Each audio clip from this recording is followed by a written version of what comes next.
మీ అబ్బాయి కోడలు వేరు వెళ్తున్నారటగా. అంతేలేమ్మా. ఈ కాలం పిల్లలు 4 నెలలు అత్తామామలతో ఉండేటప్పటికీ ఓర్పు అయిపోయింది. ఆపకుండా మాట్లాడుతున్న పక్కింటి అన్నపూర్ణ గొంతు విని లోపలికెళ్ళేది గుమ్మం దగ్గర ఆగింది లహరి, అత్తగారి సమాధానం వినడానికి. మా పిల్లలు అలాంటివాళ్లు కాదు. కొత్త ఇల్లు అద్దెకి ఇవ్వడం ఇష్టంలేక వెళ్తున్నారు. రేపు ఏ పిల్లో పుడితే ఇక్కడికే వస్తారు. నేనే కదా వాళ్లని చూడాలి. అత్తగారి మాటలు విని ఆశ్చర్యంతో తూలిపడబోయింది లహరి. ఇంట్లో ఏమాత్రం ఛాన్స్ దొరికినా ఏదో ఒకటి అనే అత్తగారు పక్కింటి ఆవిడతో తన గురించి చెడ్డగా చెప్పలేదు అంటే అమ్మ అన్నట్టు ఆవిడ చెడ్డది కాదు. కోడలి ఎంపిక కొడుకే చేసుకోవడం తట్టుకోలేక నేనైతే ఇంకా మంచి కోడల్ని తెచ్చేదాన్ని అన్నట్టు ప్రవర్తిస్తుంది కాని తనని చెడ్డ చేయడంలేదు, మంచిదే అనుకుంటూ లోపలికి అడుగుపెట్టింది. పక్కన ఆంటీని బావున్నారా అని పలకరించేసరికి ఆవిడ ఒక నవ్వు నవ్వి మళ్ళీ వస్తాను ఉమగారు అంటూ వెళ్ళిపోయింది. ఉమా, భాస్కర్లకు ఒక్కడే కొడుకు విక్రమ్. ఈ కాలపు పిల్లలందరిలాగానే అతను కూడా హైదరాబాద్లో ఒక పెద్ద కంపెనీలో సాఫ్ట్వేర్ ఇంజనీర్. పెళ్లి విషయానికి వచ్చేసరికి తనతో పనిచేస్తున్న లహరిని చేసుకుంటాను అని చెప్పాడు. ఎక్కడా అడ్డం చెప్పేందుకు కారణాలు లేకపోవడం వల్ల ఇరువైపులవాళ్లూ ఒప్పుకున్నారు కాని తనకి సరిగ్గా పెళ్లికి ముందు చెప్పాడని కొడుకు మీద తన ప్రమేయం లేకుండా కోడలుగా వచ్చిందని లహరి మీద చిన్న అలక ఉంది ఉమకి. అది అప్పుడప్పుడు కొడుకు లేనప్పుడు బయటపెట్టేది. లహరి ఎంత కలుద్దామని ప్రయత్నించినా చిన్న అడ్డుగోడ పెట్టింది ఇద్దరి మధ్య. ఉమ ఒక ఫక్తు మధ్యతరగతి గృహిణి. భర్త కొడుకు తన గుప్పిట్లో ఉండాలనే రకం. అలాగని చెడ్డది కాదు. అందరికీ మా అబ్బాయి నా మాట జవదాటడు అని గొప్పగా చెప్పుకుందామనుకునే మహిళ. లహరికి అత్తగారు అలా ముభావంగా ఉండటం, కల్పించుకుని పని చేద్దామన్నా చేయనీయకపోవడం, మళ్ళీ ఇంట్లో పని అంతా తాను ఒక్కతే చేస్తున్నాననడం కొంచెం చికాకు తెప్పించాయి. ఉమ తత్వం వేరు. ముందు నుంచి తనని కాకుండా వేరే ఎవరినైనా వంట బాగా చేస్తారని, ఇల్లు చక్కగా పెట్టుకుంటారని ఇంట్లో వాళ్లు పొగిడితే తట్టుకోలేకపోయేది. అందుకే లహరిని ఏమీ చెయ్యనిచ్చేది కాదు. మళ్ళీ అందరి ముందు ఆఫీసులో అలసిపోయి వస్తుంది. ఇంట్లో ఏమి పని చెప్తాం పాపం అనేది చూసేవాళ్లకి ఎంత మంచిదో ఈవిడ అనిపించేటట్లు. ఈ సంగతి లహరి తల్లి విజయకి బాగా అర్థమైంది.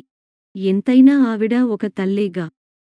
లహరి కోసం వాళ్లు కొన్న ఫ్లాట్ సరిగ్గా అప్పుడే రెడీ అవడం, అది వీళ్ల ఆఫీస్కి దగ్గరగా ఉండడం ఇంకా కలిసి వచ్చింది. కొంతకాలం వీళ్ళిద్దరూ ఆ ఫ్లాట్లో ఉండి అప్పుడప్పుడు వచ్చి కలుస్తూ ఉంటే మంచిది అని సలహా చెప్పింది. ఒక రకంగా అందరికీ ఆ ప్రతిపాదన నచ్చి లహరి, విక్రమ్ కొత్త ఫ్లాట్ గృహప్రవేశం చేసుకున్నారు. ఆ రోజు కొడుకు కోడలు కొన్న 10,000 పట్టుచీర కట్టుకుని మురిసిపోతూ అందరికీ ఒకటికి రెండుసార్లు చెప్పుకుని తిరిగింది ఉమా. ఉమా, భాస్కర్ల ఇంటికి విక్రమ్ ఉండే ఫ్లాట్కి 1 గంట దూరం. అందుకని ఫ్లాట్కి మారిన శని ఆదివారాలు పండగ రోజుల్లో పిల్లలు ఇటు ఉమ దగ్గరికో అటు లహరి పుట్టింటికో వెళ్లడం, తమకు కావాల్సినవి చేయించుకుని తినడం, వాళ్లతో గడపడంతో పెద్ద దూరంగా ఉంటున్న భావం ఎవరికీ రాలేదు. ఉమ చదువుకున్నది కాని కొన్ని విషయాలు తెలుసుకోవడంలో అలసత్వం ఉండేది. ముఖ్యంగా బ్యాంకుకి వెళ్లడం, గూగుల్ పే చేయడం, ఏటీఎం వాడటం నేర్చుకోలేదు. తనకి క్రెడిట్ కార్డు ఇప్పించినా ఎప్పుడూ వాడేది కాదు. పిన్ మర్చిపోతే ఎలా, ఎవరైనా చూసి వాడేస్తే ఎలా లాంటి అనుమానాలు చాలా ఎక్కువ ఉమకి. విక్రమ్ వచ్చినప్పుడల్లా చెప్పేవాడు, మీరు పెద్దవాళ్లు అయ్యారు కనుక మీ హెల్త్ కార్డ్స్ గురించి, ఎమర్జెన్సీ నంబర్ల గురించి తెలుసుకుని ఉండటం మంచిది అని. నాకెందుకురా ఇవన్నీ, మీరు ఉన్నారు కదా అని పట్టించుకునేది కాదు. గృహప్రవేశం తర్వాత విక్రమ్ ఇంటికి వెళ్లి కొన్ని రోజులు ఉందామని భాస్కర్ సరదాపడ్డా, పనికి వంటకి మనిషిని పెట్టాం, మీరు వస్తే అంతా రెస్టే అని లహరి, విక్రమ్ చెప్పినా ఒక్కసారి మాత్రం వెళ్లారు. అక్కడ నాకు తోచదు, వాళ్లు ఆఫీస్కి వెళ్తే మనం ఏమి చెయ్యాలి, అక్కడ ఆ వంటమనిషి చేసింది నాకు నచ్చదు అంటూ వెళ్లేది కాదు ఉమా. ఇద్దరు మనుషులకి వంటమనిషేమిటి, పాలులేని కాఫీలు, ఉప్పు కారం నూనె లేకుండా వంటలు. రొట్టెలు, సలాడ్లు, మొలకలు. వీటితో కడుపు నిండుతుందా? లహరి హాయిగా ఏ పంజాబీ డ్రెస్సో చీరో కాకుండా ఏమిటా ప్యాంటు షర్టు? ఇంట్లో ఉన్నప్పుడు కూడా మగవాళ్లలా పైజామాలు ఏమిటి? అని భాస్కర్ దగ్గర సణుగుతూనే ఉండేది. ఫ్లాట్కి వెళ్లిన 4 నెలల్లో లహరి కారు కొనుక్కుని ఆఫీస్కి కారులో వెళ్లేది. చక్కగా బంగారం, వజ్రాలు కొనకుండా డబ్బులన్నీ వృధా చేస్తున్నారని ఉమ బాధ. అప్పటికీ ఊరుకోక లహరి తల్లితో అంటే, ఆవిడ కూడా, ఏం చెప్పమంటారు వదినగారూ? ఈ కాలం పిల్లలు మనం చెప్పేది వినరు. వాళ్ళు అనుకున్నది చెయ్యడమే అనేసరికి ఊరుకుంది. భాస్కర్ మాత్రం, వాళ్ళు చిన్నపిల్లలు కారు. మనకంటే లోకం బాగా తెలుసు. వాళ్ళ సంపాదన వాళ్ళిష్టం. నువ్వు అనవసరంగా కల్పించుకుని ఏదైనా అంటే నువ్వు చెడ్డ అవడం తప్ప వేరే ఉండదు అంటుండేవాడు. రోజులు బానే గడుస్తున్నాయి. అందరూ ఎవరి పనులలో వాళ్ళు మునిగిపోయారు. సంక్రాంతి దగ్గరకొస్తోంది. ఆ రోజు కొడుకు కోడలు పండక్కి వస్తారని ఉమ ఏవో పిండివంటలు చేయడంలో మునిగిపోయింది. హాల్లో టీవీ చూస్తున్నాడు భాస్కర్. ఉన్నట్టుండి దభాలున శబ్దం వినిపించి ఉమ హాల్లోకి చూసింది. ఏమైందండి? అంటూ భాస్కర్ గుడ్లు తేలేసి, నోరు తెరుచుకుని కింద పడిపోయి ఉన్నాడు. అతన్ని అలా చూసిన ఉమకి గుండె ఆగినంత పని అయింది. ఏమండీ? అంటూ కుదిపినా కదలిక లేదు. అతను 2 రోజుల నుంచి తలనొప్పిగా ఉందనడం, అన్నం తినబుద్ధి కావడం లేదనడం గుర్తు వచ్చింది. పక్కవాళ్లూ ఎదురువాళ్లూ పండక్కి ఊరు వెళ్లారు. గబగబా విక్రమ్కి ఫోన్ చేసింది. అది అవుట్ ఆఫ్ కవరేజ్ అని వచ్చింది. వెంటనే లహరికి చేసింది. లహరి ఫోన్ ఎత్తి, హలో అనగానే, ఆయన పడిపోయారు అంటూ ఏడ్చేసింది. ఒక నిమిషం లహరికి ఏమీ అర్థం కాలేదు. వెంటనే తేరుకుని, కంగారు పడకండి అత్తయ్య, కదిపి చూడండి అన్న లహరితో, లేదమ్మా, కదలటంలేదు. నాకు భయంగా ఉంది. ఏమి చెయ్యను? విక్రమ్ ఫోన్ కలవట్లేదు, ఏడుస్తూనే అంది. అత్తయ్యా! విక్రమ్ ఆఫీస్ పనిమీద నిన్న బెంగళూరు వెళ్లాడు. ఇప్పుడు వెనక్కి వస్తున్నాడు. నేను అంబులెన్సుకి ఫోన్ చేస్తాను. మీరు దగ్గరగా ఉన్న ఆసుపత్రికి తీసుకెళ్ళండి అంటూ ఆసుపత్రి పేరు చెప్పింది. నేను ఒక్కదాన్నే వెళ్ళలేను అంటున్న ఉమతో, నేను మళ్ళీ ఫోన్ చేస్తాను. ఈలోగా మీకు మెడికల్ కార్డ్స్ ఎక్కడున్నాయో తెలిస్తే తీసిపెట్టుకోండి అని ఫోన్ పెట్టింది. అవసరం వస్తుంది అనుకున్నాడో ఏమో, ముందు రోజే భాస్కర్ కార్డ్ తీసి చూపించాడు. అవి తీసుకుని, పొయ్యి ఆపి, బ్యాగు కొంత డబ్బూ తీసుకుని వచ్చేలోగా ఎవరో పిలిచారు. చూస్తే తన ఇంట్లో పనిచేసే లక్ష్మి భర్త రాజు. అతను ఆటో నడుపుతాడు. చిన్నమ్మ ఫోన్ చేశారు. సారుకి బాలేదట కదా అనేలోగా అంబులెన్సు వచ్చింది. ఇంతలో రాజు ఫోన్ మోగడం, అమ్మా, సరేనమ్మా అనడం చూసి, లహరి ఫోన్ అనుకుంది ఉమ. యాంత్రికంగా భాస్కర్ని అంబులెన్సులో ఎక్కించాక తను కూడా ఎక్కింది. రాజు ఇంటికి తాళం వేసి వెనక ఆటోలో వచ్చాడు. అంబులెన్సులోనే వాళ్లు వైద్యం మొదలుపెట్టారు. బీపీ చూడడం, ఆక్సిజన్ పెట్టడం లాంటివి చేస్తూ ఫోన్లో చెప్తున్నారు. ఆసుపత్రికి వెళ్లి అతన్ని దించడానికి మనుషులు రాగానే రాజు వాళ్లకి ఏదో చెప్పాడు. వెంటనే ఒక డాక్టర్ పరిగెత్తుకు వచ్చి పరుగు పరుగున లోపలికి తీసుకెళ్లి వైద్యం మొదలుపెట్టారు. ఉమని బయట ఉండమన్నారు. సమయం ఎంత గడిచిందో తెలీదు కాని, లహరి రావడం చూసి తనూ లేచి, అమ్మా, మామయ్య అంటూ లహరి చెయ్యి గట్టిగా పట్టుకుంది. ఏమీ కాదు అత్తయ్యా, భయపడకండి. విక్రమ్ కూడా వస్తున్నాడు. ఇక్కడ చూస్తున్న పెద్ద డాక్టరుగారి అబ్బాయి, నా స్నేహితుడు. తను ఇప్పటికే ఫోన్ చేసి ఆయనతో మాట్లాడాడు అంటుండగానే ఆ డాక్టర్గారు బయటికి వచ్చారు. లహరి అనేసరికి, అంకుల్, ఎలా ఉంది మామయ్యకి? అడిగింది. బీపీ సడన్గా ఎక్కువై మైల్డ్ స్ట్రోక్ వచ్చింది. అదృష్టం కొద్దీ మీరు వెంటనే వచ్చారు. నువ్వు ఫోన్లో చెప్పిన దానికి తగ్గట్టుగా నేను ఇంజెక్షన్ కూడా వెంటనే ఇప్పించాను. దానితో ఆయన అవయవాలకి ఇబ్బంది ఉండదు. కొంతకాలం మందులు పూర్తి విశ్రాంతి కావాలి. ఇక్కడ 4 రోజులు ఉంచి పంపుతాం. ఇప్పుడు ఐసీయూకి పంపి రేపో ఎల్లుండో రూంకి మారుస్తాం చెప్తుంటే పక్కన ఉమ కూడా వింటోంది.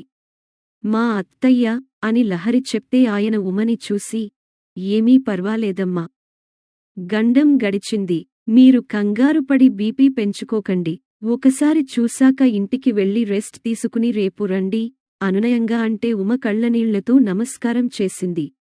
ఇంతలో విక్రమ్ కూడా వచ్చాడు. కొడుకుని చూసేసరికి దుఃఖం ఆపుకోలేకపోయింది ఉమ. విక్కీ అంటూ కొడుకుని పట్టుకుని ఏడ్చేసింది. ఏమీ భయం లేదమ్మా అంటూ తల్లిని ఓదార్చాడు కాని అతని కళ్లలో కూడా నీళ్లు వచ్చాయి. లహరి ఓదార్పుగా అతని భుజం మీద చెయ్యి వేసింది. ఇంతలో నర్స్ వచ్చి, ఒక్కొక్కళ్ళుగా వెళ్ళి ఆయనని చూడండి.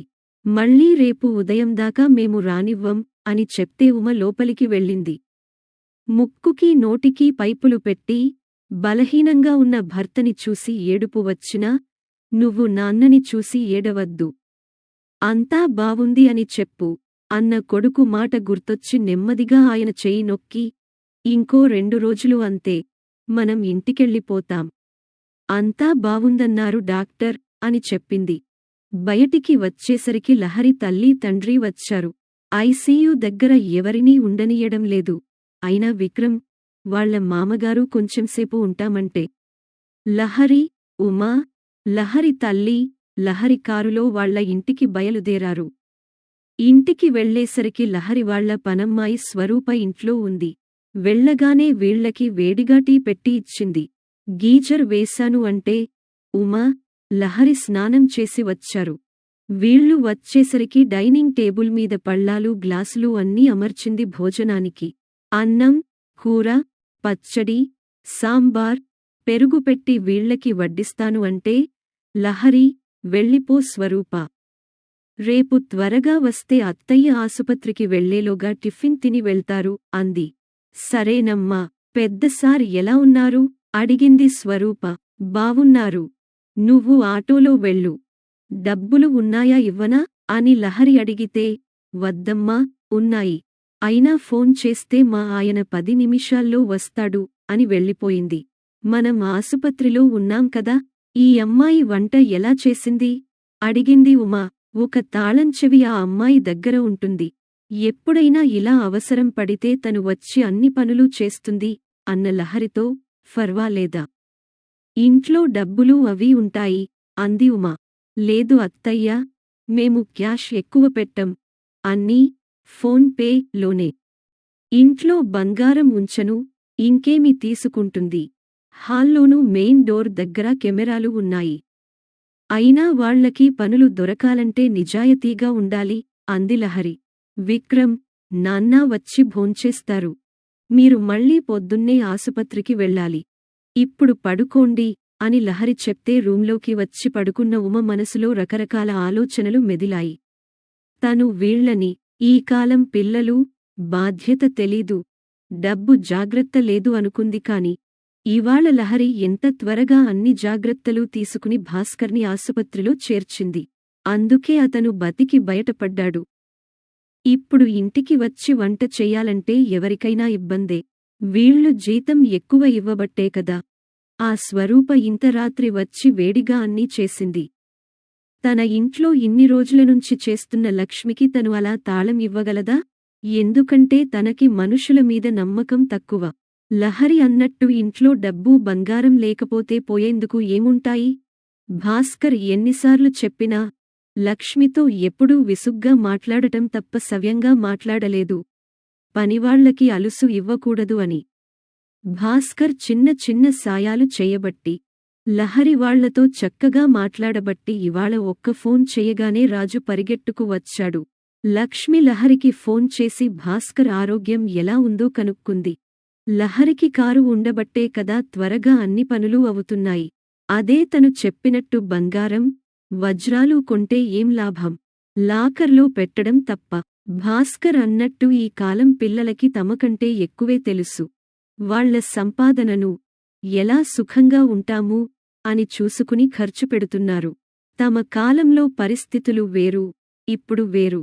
మేము ఉన్నట్టు మీరు ఉండండి అనడం, వాళ్లకి అభిమానాలు లేవు బాధ్యతలు లేవు అనడం ఎంత తప్పు. ఇవాళ లహరి చేసినంత పద్ధతిగా బాధ్యతగా తను చెయ్యగలదా? ఊరికే పిల్లలు చేసే ప్రతి పనిని విమర్శించేకన్నా, ఈ వయసులో వాళ్లు చెప్పినట్టు వినడం మంచిది అనుకుంటూ నిద్రకి ఉపక్రమించింది. ఈ కథ మీకు నచ్చినట్లయితే లైక్ చేయండి, కామెంట్స్ పెట్టండి. ఇంకా మీ బంధుమిత్రులకి షేర్ చేయండి. ఛానల్‌ని మొదటిసారిగా చూస్తున్నవారు సబ్స్క్రైబ్ చేసుకొని, గంట పైన నొక్కి ఆల్ ఆప్షన్ సెలెక్ట్ చేసుకొని మమ్మల్ని ప్రోత్సహించండి.